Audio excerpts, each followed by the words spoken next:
আজ আমি রুই মাছ দিয়ে কচুরমুখী রান্না করব। খুবই টেস্ট হয় এভাবে রান্না করলে। হ্যালো এভরিওয়ান, কেমন আছেন সবাই? আশা করি ভালো আছেন। আপনাদের দয় আমিও ভালো আছি আলহামদুলিল্লাহ। চুলায় একটা তাওয়া বসিয়ে দিয়েছি, দিয়ে আমি তেল দিয়ে দিয়েছি। তেলটা গরম হয়ে যাওয়ার পর আমি মাছগুলো দিয়ে দেবো। আমি এখানে 6 পিস রুই মাছের টুকরো নিয়েছি, মাথা সহ পেটের পিস সহ 6 পিস নিয়েছি। নিয়ে আমি লবণ, সামান্য হলুদের গুঁড়া, মরিচের গুঁড়া দিয়ে আমি মেখে মাছগুলোকে ভেজে নিচ্ছি। মাছগুলো এক পাশ হয়ে গেছে, আমি উল্টে নিচ্ছি। তো আমি মাছগুলোকে একদম কড়া ভাজা দেবো না, মিডিয়াম ভাজা দেব।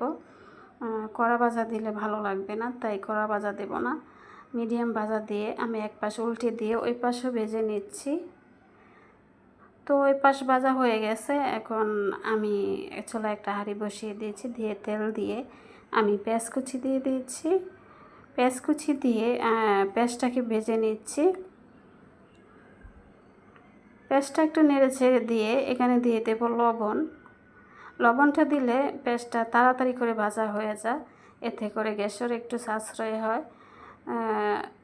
এই পর্যন্ত আপনারা যারা ভিডিওটা দেখতেছেন, প্লিজ একটা লাইক দিয়ে ভিডিওটা ফুল কন্টিনিউ করার অনুরোধ রইল। আপনাদের একটা লাইক আমার কাছে অনেক মূল্যবান, আপনাদের মতো অনেক বন্ধুদের কাছে পৌঁছে দিতে সাহায্য করবে, তাই প্লিজ একটা লাইক দেওয়ার অনুরোধ রইল।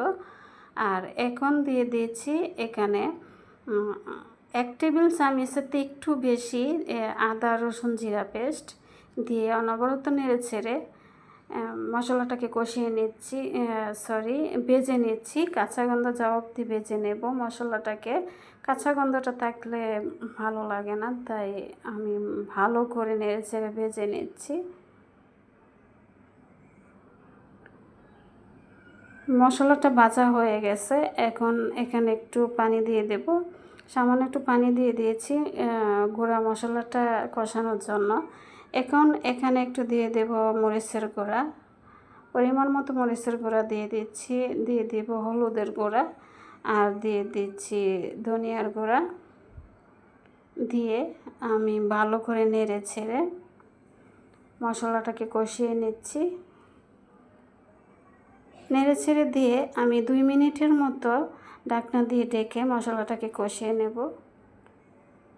2 মিনিট পর আমি ঢাকনাটাকে উঠিয়ে নিচ্ছি। দেখুন মশলাটা কষানো হয়ে গেছে। এখন দিয়ে দেব এখানে কচুরমুখীগুলা আমি সুন্দর করে ধুয়ে পরিষ্কার করে আমি ভাপ দিয়ে রেখেছিলাম।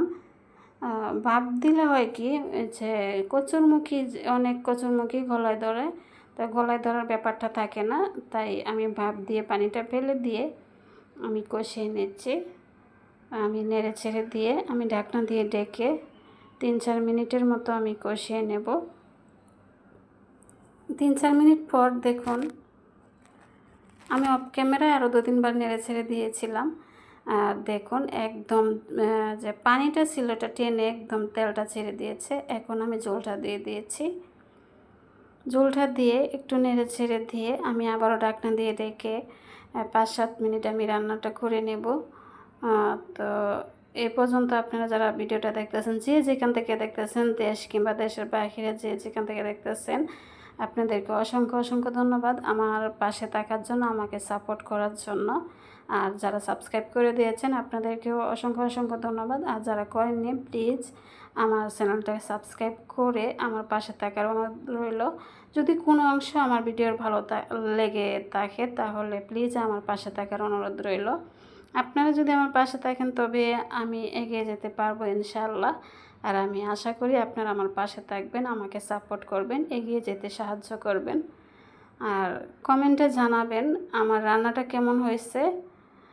তবে আমার কাছে তো দারুণ লেগেছিল, খুবই স্বাদ হয়েছিল খেতে। আর দেখুন কালারটাও কিন্তু খুব সুন্দর এসেছে। কথা বলতে বলতে এরই মধ্যে আমি মাছগুলো কিন্তু দিয়ে দিয়েছিলাম। দিয়ে রান্নাটা করে নিয়ে আমি এখন কাঁচামরিচ দিয়ে দিচ্ছি। দিয়ে একটু নেড়ে চেড়ে দিয়ে আমি ঢাকনা দিয়ে ঢেকে আরেকটু রান্নাটা করে নেব। তো রান্নার কালারটা দেখে বুঝতে পারছেন কত সুন্দর কালারটা এসেছে। আর এটা কিন্তু খেতেও দারুণ হয়েছিল, খুবই স্বাদ হয়েছিল খেতে।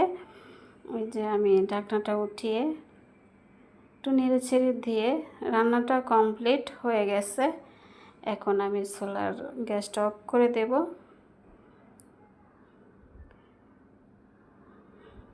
দেখুন খুবই সুন্দর কালার এসেছে।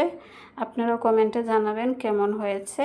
আপনাদের সবাইকে অসংখ্য অসংখ্য ধন্যবাদ আপনাদের মূল্যবান সময় দিয়ে আমার ভিডিওটা দেখার জন্য।